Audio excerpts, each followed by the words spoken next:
जय श्री कृष्ण दोस्तों। आशा है आप सब अच्छे और स्वस्थ होंगे। दोस्तों, आपको अपने घर के पूजा घर में ये दो मूर्तियां एक साथ भूल कर भी कभी नहीं रखनी चाहिए। नहीं तो आपको भयंकर वास्तु दोष लग जाएगा, जिसे शायद ही निवारण हो पाए। आपको कंगाल होने में बिल्कुल भी देर नहीं लगेगी। अगर आप ये गलती करते हैं तो इस वीडियो को देखकर आपको सावधान हो जाने की बहुत ज्यादा जरूरत है। दोस्तों, हमारे हिंदू धर्म में प्रत्येक घर में भगवान का एक पूजा स्थल अवश्य होता है, या फिर यूं कह लो कि एक छोटा सा प्यारा सा भगवान का मंदिर तो अवश्य होता ही है, जहां पर हम प्रतिदिन अपने प्रभु की पूजा अर्चना करते हैं। दोस्तों, भगवान को हम नहलाते हैं, उनको कपड़े व गहने पहनाते हैं, उनको चंदन लगाते हैं, उनको भोग लगाते हैं, और यह सब हम नित्य करते हैं, क्योंकि मित्रों, हमारे घर में बनाया हुआ जो पूजा का स्थान होता है वो ईश्वर से संपर्क करने का हमारे लिए एक माध्यम होता है। दोस्तों, अगर घर में पूजा घर ना हो तो हमारे घर में सकारात्मक ऊर्जा का कभी संचार हो ही नहीं सकता, क्योंकि यही वह एक जगह होती है जो हमारे घर में सदैव सकारात्मक ऊर्जा का संचार करती रहती है। दोस्तों, हमारे घर में मौजूद देवी देवता की जो मूर्तियां भगवान से चिंतन करने का सबसे सरल उपाय होता है कि हम भगवान के सामने, उनकी मूर्तियों के सामने उनसे बातें करते हैं, उनकी पूजा अर्चना करते हैं, उनका ध्यान करते हैं, जिसके द्वारा हम अपने इष्ट देव से अपनी मनोकामनाएं जाहिर करते हैं। मगर दोस्तों, अक्सर कई बार आप लोगों ने ऐसा भी देखा होगा कि आपकी पूजा का आपको फल नहीं मिल रहा है, या आपने भगवान की खूब सारी पूजा अर्चना की, उनके सामने आपको जो करने की जरूरत थी वह सब आपने किया, लेकिन फिर भी आपको आपकी पूजा का फल नहीं मिला। आपके घर में पूजा होने के बावजूद भी आपके घर में सुख शांति नहीं होती है। आपके घर में प्रत्येक सदस्य के बीच में लड़ाई झगड़े होते ही रहते हैं, किसी न किसी बात को लेकर, चाहे वह छोटी बात हो या बड़ी बात हो। थोड़ी ही देर में हर एक सदस्य में विवाद हो जाता है। तो आपको बता दें कि इसके पीछे का सबसे बड़ा कारण आपके घर का वास्तु दोष होता है। दोस्तों, वास्तु शास्त्र के अनुसार कहा जाता है कि घर में उत्पन्न होने वाले सभी अशुभ संकेत और नकारात्मक वातावरण का कारण मंदिर में रखे जाने वाली भगवान की मूर्तियां भी हो सकती हैं। दोस्तों, आप सब ये तो समझते होंगे कि हमारे मन में आया कि हम भगवान की वही मूर्ति उठा लें और अपने मंदिर में लगा दें, लेकिन आपको थोड़ा सा सचेत रहने की जरूरत है। भगवान की मूर्ति रखने से पहले आपको थोड़ा ध्यान देना है। या फिर आपके घर के मंदिर का निर्माण अगर वास्तु दोष के हिसाब से नहीं किया गया होगा तो भी आपके घर में वास्तु दोष आ सकता है। तो इन सभी दोषों को दूर करने के लिए हम अपने घर में वास्तु के नियमों का पालन करेंगे तो निश्चित ही हम इन दोषों से मुक्ति पालेंगे। दोस्तों, वास्तु शास्त्र में कुछ ऐसे विधि विधान और नियम बताए गए हैं। ये नियम एक तो शास्त्रीय और वैज्ञानिक दोनों पद्धतियों के आधार पर बनाए गए हैं। तो यदि आप नियमों को अच्छे तरीके से पालन करेंगे तो इससे आपके घर में कभी भी कोई अशुभ घटना नहीं होगी। दोस्तों, इससे आपके घर में सदैव सुख शांति और खुशियां बनी रहेंगी। दोस्तों, आपको बता दें कि घर के मंदिर में देवी देवता की मूर्ति को रखने के भी वास्तु शास्त्र में नियम बताए जाते हैं। किन देवी देवताओं की मूर्तियां हमें अपने घर में रखना वर्जित है, या फिर किन देवी देवता हमें अपने घर में एक साथ नहीं रखने चाहिए, और किन देवी देवताओं की मूर्ति साथ में रखना बहुत ही ज्यादा शुभ होता है। दोस्तों, ऐसे ही महत्वपूर्ण नियम वास्तु शास्त्र में कहे जाते हैं। दोस्तों, आपको बता दें कि अगर इन नियमों का पालन आपने ठीक से नहीं किया और इससे आपके घर में दुख, गरीबी, दरिद्रता का वातावरण हो जाएगा। घर से सकारात्मक ऊर्जा चली जाएगी और घर में नकारात्मक ऊर्जा अपना निवास स्थान बना लेगी, जिससे परिवार के लोग एक दूसरे से झगड़ा करेंगे और वे सदैव निराशा और दुखी रहने लग जाएंगे। साथ ही इससे आपके घर में आर्थिक तंगी भी बनी रहेगी। इससे आपके घर में बिना किसी कारण से धन का खर्चा बढ़ जाएगा। दोस्तों, बहुत ज्यादा परिश्रम करने के बाद भी आपको किसी भी तरह की सफलता नहीं मिलेगी। ऐसी बहुत सी परेशानियां वास्तु दोष के कारण हमारे घर में जन्म ले लेती हैं।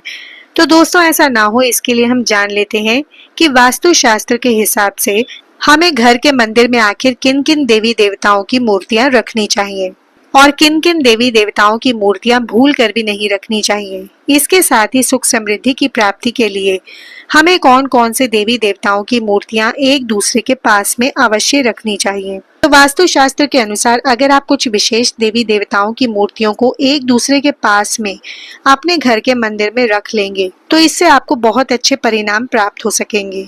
मगर इसके साथ ही अगर आपने कुछ देवी देवताओं की मूर्तियों को अपने घर के मंदिर में एक साथ रख लिया तो इससे आपको बहुत ही ज्यादा अशुभ परिणाम देखने को मिलेंगे। कि दोस्तों हमारे शास्त्रों में कुछ ऐसी देवी देवताओं की मूर्तियां एक दूसरे के साथ रखने से मना किया जाता है। तो चलिए दोस्तों जानते हैं कि वह कौन सी मूर्तियां हैं जिनको हमें कभी भी एक साथ नहीं रखना चाहिए। तो दोस्तों वीडियो में आगे बढ़ने से पहले आप सभी से हाथ जोड़कर रिक्वेस्ट है कि वीडियो को लाइक करके चैनल को सब्सक्राइब कर लें। वीडियो को सब्सक्राइब करके पास वाली बेल आइकन को दबाकर इस वीडियो को अपने दोस्तों के पास शेयर जरूर कर दें और कमेंट बॉक्स में एक बार जय श्री कृष्ण अवश्य लिख दें। दोस्तों सबसे पहले हम ये जान लेते हैं कि घर के मंदिर में आखिर में हमें कौन कौन से देवी देवताओं की मूर्तियां अवश्य ही रखनी चाहिए। तो दोस्तों बात करते हैं सबसे पहले जो है दोस्तों धन और समृद्धि की माता लक्ष्मी को बहुत बड़ा प्रतीक माना जाता है। अगर आप चाहते हैं कि आपके घर में धन और सुख समृद्धि आती रहे तो आपको अपने घर में मंदिर में पूजा स्थल में माता लक्ष्मी की एक मूर्ति अवश्य ही रखनी चाहिए। मगर आपको एक बात तो पता ही होनी चाहिए कि घर में पूजा स्थान में माता लक्ष्मी की अकेली तस्वीर घर के वास्तु के लिए कभी भी शुभ नहीं होती है। इसलिए आप इस बात का जरूर ध्यान रखें कि जब भी आप माता लक्ष्मी की मूर्ति या तस्वीर लेने जाएं तो माता लक्ष्मी के साथ भगवान नारायण की तस्वीर होना भी बहुत ज्यादा जरूरी होता है। क्योंकि दोस्तों जगत का पालन करने वाले भगवान नारायण माता लक्ष्मी के स्वामी यानी कि पति हैं और माता लक्ष्मी भगवान नारायण के बिना किसी के घर में नहीं रहती हैं। और अगर आप चाहते हैं कि माता लक्ष्मी सदैव आपसे प्रसन्न रहे तो उसके लिए आपको सदैव माता लक्ष्मी से पहले भगवान नारायण की पूजा करनी चाहिए। क्योंकि दोस्तों ऐसा करने से घर में संपन्नता और वैभव सदा बना रहता है। अगर आप पहले भगवान विष्णु फिर माता लक्ष्मी की पूजा करेंगे तो ऐसे में माता लक्ष्मी के साथ साथ भगवान नारायण भी आपसे बहुत ज्यादा प्रसन्न होंगे।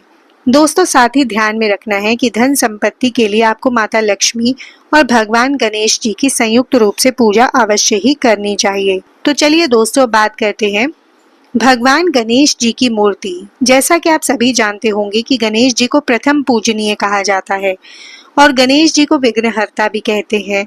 तो इसके लिए आपके घर के मंदिर में गणेश जी की मूर्ति होना बहुत ज्यादा जरूरी है।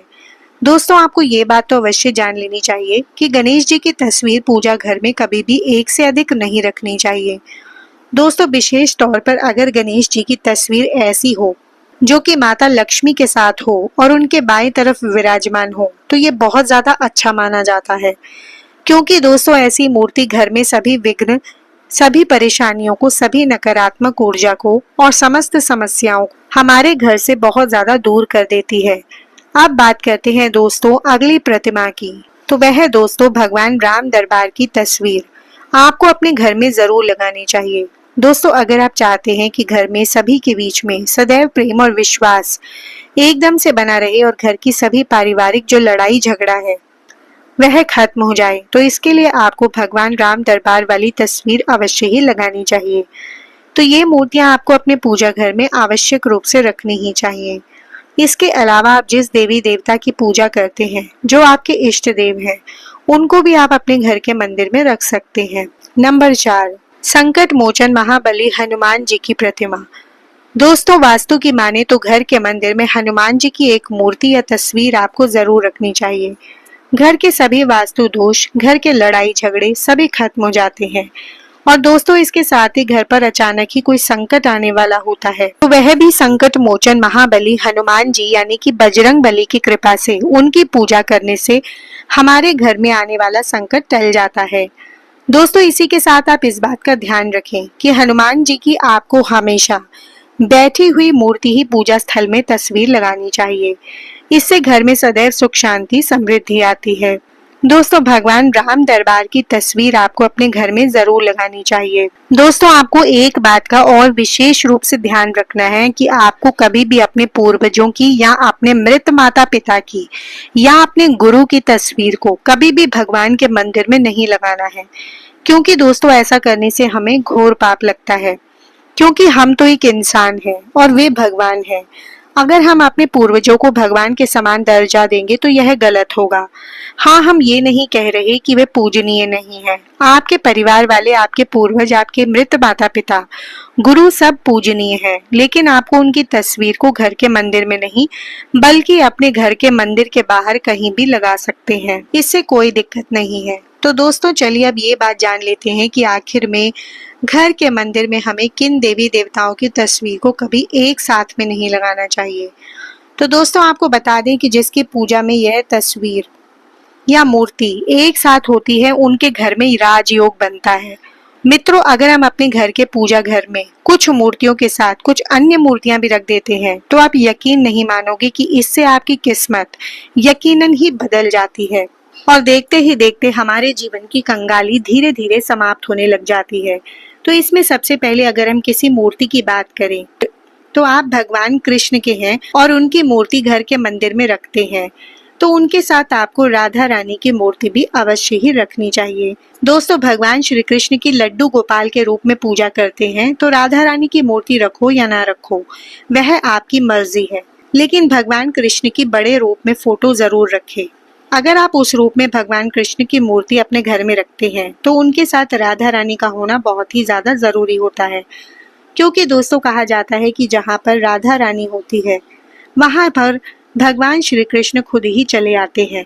दोस्तों, अगर हो सके तो आप भगवान श्री कृष्ण और राधा रानी की जुड़ी हुई मूर्ति खरीद कर लाएं और अपने पूजा घर में रखें, क्योंकि ये मूर्ति जो है प्रेम की मूर्त होती है और जिस घर में उनकी तस्वीर या मूर्ति लगी होती है उस घर में पति पत्नी में, बाप बेटी में, माता पिता में या परिवार के किसी भी सदस्य में लड़ाई झगड़ा नहीं होता है। उनके बीच में सदैव ऐसे ही भगवान कृष्ण और राधा रानी की तरह प्रेम बना रहता है। इससे घर में सदैव धन धान्य की वृद्धि होती रहती है। अब बात करते हैं दोस्तों कि किन भगवान की मूर्ति या फिर तस्वीर हमें पूजा घर में कभी भी एक साथ में नहीं लगानी चाहिए। तो आपको बता दें कि पूजा घर में हमें कभी भी भगवान विष्णु और भगवान शंकर और भगवान ब्रह्मदेव की मूर्ति एक साथ भूल कर भी नहीं लगानी चाहिए। ना ही कभी इन तीनों देवताओं की एक साथ हमें पूजा करनी चाहिए। दोस्तों, इसके पीछे भी एक कारण है कि तीनों देवताओं की पूजा पद्धति से अलग अलग होनी चाहिए, क्योंकि भगवान नारायण की पूजा तुलसी पत्र के बिना अधूरी मानी जाती है। अगर आप भगवान नारायण की पूजा कर रहे हैं और अगर आपने उसमें पूजा में तुलसी का पत्ता नहीं रखा है तो समझो कि वह पूजा पूरी नहीं होगी। और वहीं पर अगर देखा जाए तो भगवान भोलेनाथ पर कभी भी तुलसी का पत्ता भूलकर भी नहीं चढ़ाया जाता।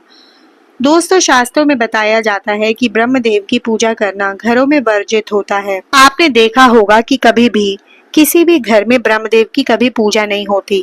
तो इसलिए अगर आप घर में इन देवताओं की एक साथ प्रतिमा रखते हैं तो आप अपने घर से तुरंत ही उनको अलग रख दें। अगर आपने इन तीनों देवताओं की तस्वीर एक साथ अपने घर में लगा रखी है तो आप घर के मंदिर से इन्हें हटा दें। इन देवी देवताओं की तस्वीर कभी भी भूलकर एक साथ नहीं लगानी चाहिए। तो दोस्तों, ये जानकारी अगर आपको अच्छी लगी तो वीडियो को लाइक, शेयर और चैनल को सब्सक्राइब जरूर करें और कमेंट बॉक्स में जय श्री कृष्ण जरूर लिखें। वीडियो देखने के लिए धन्यवाद।